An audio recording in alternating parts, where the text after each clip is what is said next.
Praise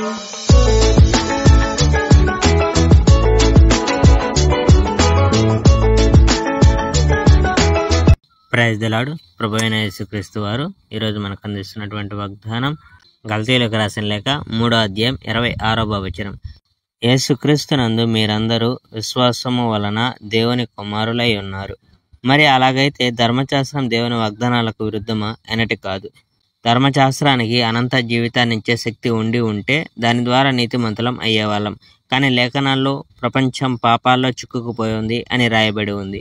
ఇలా ఎందుకంటే యేసుక్రీస్తు పట్ల ఉన్న విశ్వాసం వల్ల వాగ్దానం చేయబడిన వరము విశ్వాసం ఉన్న వాళ్ళకే ఇవ్వబడుతుంది. విశ్వాసం లేకముందు మనం ధర్మశాస్త్రం యొక్క ఖైదీలము. విశ్వాసము మనకు బయలుపడేదాకా మనం ఖైదీలుగా ఉన్నాము. మనము విశ్వాసం ద్వారా నీతిమంతులం కావడానికి, మనల్ని క్రీస్తు దగ్గరకు పిలుచుకు వెళ్ళడానికి ఈ ధర్మశాస్త్రం నింపబడింది. ఇప్పుడు ఆ విశ్వాసం వచ్చింది కనుక ధర్మశాస్త్రానికి మనపై ఏమాత్రం అధికారం లేదు. యేసుక్రీస్తులో మీకు విశ్వాసం ఉండడం వల్ల మీరంతా దేవుని పుత్రులయ్యారు. ఎందుకంటే క్రీస్తులో బాప్తిస్మం పొందిన మీరు క్రీస్తును ధరించుకున్నారు. ఇప్పుడు యేసుక్రీస్తులో యూదుడని, యూదుని కానివాడని, బానిసని, యజమాని అని, ఆడ అని, మగ అని వ్యత్యాసం లేదు. క్రీస్తు యేసులో మీరందరూ సమానం. మీరు క్రీస్తుకు చెందితే అబ్రహాము సంతానంగా పరిగణింపబడతారు.